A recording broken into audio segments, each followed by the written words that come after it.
Okay, so now I want to show how to select certain fields in a database. But unfortunately, in the last video, we deleted all of our data. So let's quickly just create some new users directly in Prisma Studio.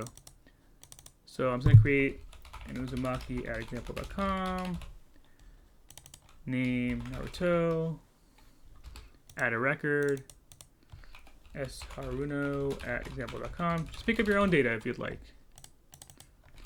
Sakura, and we'll add one more. We'll just do S Sasuke. I'm not even sure we're going to need all this data. Okay, just make sure you click off the field before you click save changes. And it's not Sakura, whoops, it's Sasuke. Click off and save, and boom, we have 3 new datas in our database. Cool. So by default, Prisma selects all the fields, right? So select all fields. Const user is equal to await prisma.user.findUnique. What do you want to focus on? I think Sakura did not get enough attention, so let's focus on her. She's ID 10. So where ID is 10. Okay. Let's log this. So what are all the fields in our database? Again, it's the ID, the email, and the name. So by default, Prisma will return all the fields.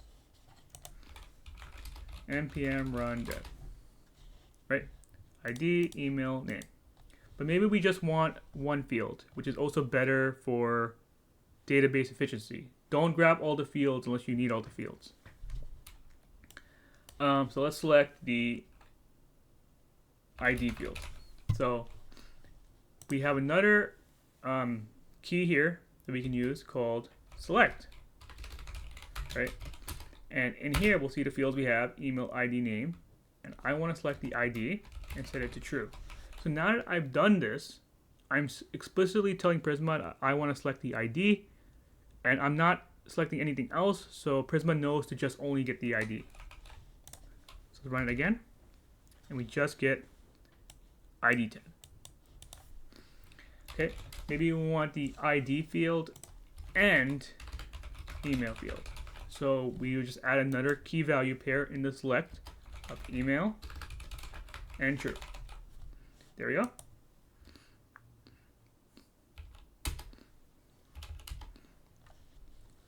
We get the ID and the email. And of course, you can also use this for find many. You don't have to use it for multiple users. So let's remove the where. Let's change find unique to find many. So this is what?